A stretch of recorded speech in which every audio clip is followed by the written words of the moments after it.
Pace e bene, salam sejahtera untuk kita.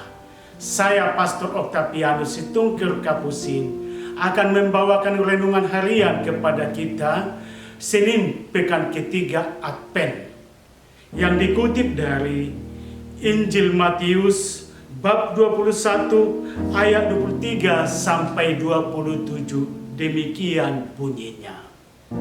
Lalu Yesus masuk ke bait Allah, dan ketika ia mengajar di situ, datanglah imam-imam kepala serta tua-tua bangsa Yahudi kepadanya dan bertanya, "Dengan kuasa manakah engkau melakukan hal-hal itu? Dan siapakah yang memberikan kuasa itu kepadamu?"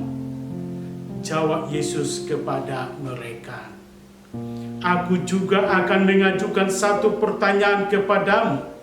Dan jikalau kamu memberi jawabnya kepadaku, aku akan mengatakan juga kepadamu dengan kuasa mana aku melakukan hal-hal itu. Dari manakah baptisan Yohanes? Dari surga atau dari manusia?" Mereka memperbincangkannya di antara mereka dan berkata, "Jikalau kita katakan dari surga, ia akan berkata kepada kita, 'Kalau begitu, mengapa kamu tidak percaya kepadanya?' Tetapi jikalau kita katakan dari manusia, kita takut kepada orang banyak, sebab semua orang menganggap Yohanes itu nabi." Lalu mereka menjawab Yesus, "Kami tidak tahu." Dan Yesus pun berkata kepada mereka, "Jika demikian, aku juga tidak mengatakan kepadamu dengan kuasa manakah aku melakukan hal-hal itu." Demikianlah sabda Tuhan. Saudara-saudari, judul renungan kita mengatakan yang sebenarnya dan sejujurnya. Kehadiran Yesus dan Yohanes Pembaptis telah mengundang perhatian kaum Yahudi. Dua tokoh besar ini, yaitu Yesus dan Yohanes Pembaptis, membawa kebaharuan hidup bagi orang banyak. Yohanes menyerukan pertobatan dan membaptis di sungai Yordan untuk persiapan batin menyambut Mesias. Terlebih lagi kehadiran Yesus sendiri, selain pengajaran yang memberi pencerahan dan pemahaman, juga dengan tanda mukjizat penyembuhan. Banyak orang disembuhkan dari ragam penyakit. Kuasa Allah bekerja dalam diri Yesus. Hal inilah yang membuat kehadiran Yesus selalu dinantikan dan dijumpai banyak orang. Berbondong-bondong orang datang kepada Yesus. Lain halnya dengan para pemimpin Yahudi. Mereka ini tidak mau tahu dan justru cari-cari kesempatan untuk menjebak kehadiran Yesus. Perikop Injil hari ini, Senin Advent ketiga, mengisahkan kaum tua-tua Yahudi dan imam-imam kepala yang mempertanyakan kuasa mengajar dan identitas Yesus yang sebenarnya. Dengan kuasa mana engkau melakukan hal itu? Dan siapakah yang memberikan kuasa itu kepadamu? Yesus memberi tanggapan dengan pertanyaan sekaitan dengan Yohanes Pembaptis. Yesus berkata, "Dari manakah baptisan Yohanes? Dari surga atau dari manusia?" Terhadap pertanyaan ini, kaum tua-tua Yahudi dan imam kepala tidak bersedia memberi jawaban. Setelah mereka berunding, mereka pun sepakat mengatakan, "Kami tidak tahu."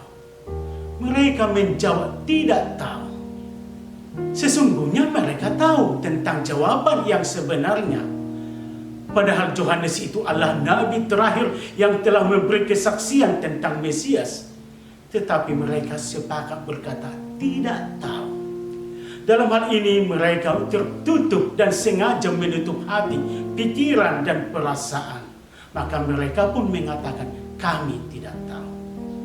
Saudara-saudari, tidak tahu merupakan dalih mau menghindar dari sesuatu yang menuntut rasa tanggung jawab. Kenyataan seperti ini masih sering terjadi dalam hidup dan pergaulan sehari-hari. Kadang tidak mau mengakui yang benar dan dengan gampang mau melepaskan diri dengan kata tidak tahu. Tetapi dengan sikap demikian ada hal yang dikorbankan, yakni menyembunyikan kebenaran dan membiarkan kebenaran itu berlalu tanpa mempengaruhi orang yang lain yang pantas mengetahui dan memilikinya. Tidak tahu hanya untuk cuci tangan atau tidak mau berurusan dengan sesuatu yang sangat perlu untuk kebaikan dan kepentingan umum. Memang boleh jadi repot dan ada pengorbanan waktu, tenaga, dan pikiran. Tetapi janganlah gampang menghindar dan tidak mau tahu akan sesuatu yang penting untuk kebersamaan.